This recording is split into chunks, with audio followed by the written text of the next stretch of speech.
మీరు చూస్తున్నారు వైవ్యాన్ న్యూస్. మా ఛానల్ మీకు నచ్చితే లైక్ చేయండి, షేర్ చేయండి, సబ్స్క్రైబ్ అవ్వడం మాత్రం మర్చిపోవద్దు. మీరందరూ సహకరించబట్టి పర్టికులర్గా మీరందరూ మనస్ఫూర్తిగా కోరుకున్న దాన్ని బట్టి ఒకరు కాదు ఇద్దరు కాదు, ఇక్కడున్న ప్రతి ఒక్కరు కూడా టీవీల ముందు కూర్చున్న వాళ్ళే. మొన్న అనౌన్స్మెంట్ జరిగే రోజు అవునా కదా, అందరూ టీవీల ముందు కూర్చున్నారు కదా. ఆల్మోస్ట్ 11:40కి ముహూర్తం అంటే 11:30 నుంచి అందరూ కూడా టీవీల ముందు కూర్చున్నారు. నిజంగా అదేదో మనకి మంచిది, మనకి ఎక్స్ప్లెయిన్ చేస్తున్నారు, అనౌన్స్ చేస్తున్నారు అనుకునేటట్టుగా ప్రతి ఒక్కరు ఉన్నారు. అందరికీ ఉంది మేడం గారికే ఇస్తారు అని, కానీ అది మన జాతీయ అధ్యక్షుడు చంద్రబాబు నాయుడు గారు నోటండి వినాలి అని ఎక్కడెక్కడ ఉన్న వాళ్ళు కూడా వెయిట్ చేసి ఒక్కసారి నా పేరు చదవగానే మీరందరూ కూడా బ్లెస్ చేశారు. చూడండి, ఆ బ్లెస్సింగ్ నాకు ఎప్పుడు కూడా నాకు నా కుటుంబానికి పర్టికులర్గా ఉంటుంది. ఈ రోజు నేను నుంచున్న నాతో పాటు మీరందరికీ కూడా ఇది చావోరేవో పరీక్ష. ఎందుకంటే ఇది గనక మనం నెగ్గితే, ఒక స్టెప్ పైకి ఎక్కితే మనకి స్వర్ణయుగం.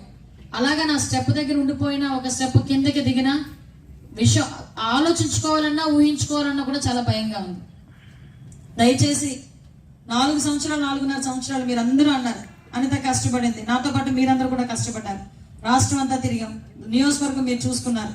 మళ్ళీ చెప్తున్నా, చంద్రబాబు నాయుడు గారు ఏదైతే నాకు ఇంత బాధ్యత అప్పచెప్పారో, ఏదైతే నమ్మకంతో చంద్రబాబు నాయుడు గారు పవన్ కళ్యాణ్ గారు ఇక్కడ నన్ను పంపించారో, వాళ్ళ రుణం ఎప్పుడు కూడా తీర్చుకోలేంది.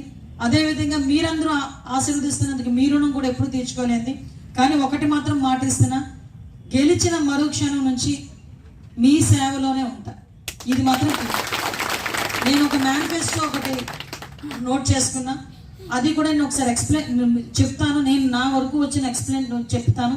ఇంకా ఏదైనా ఉన్నాయనుకుంటే కనుక పెద్దలందరితో చర్చించి ఒక లోకల్ మేనిఫెస్టో కూడా ఒకటి తీసుకుందాం.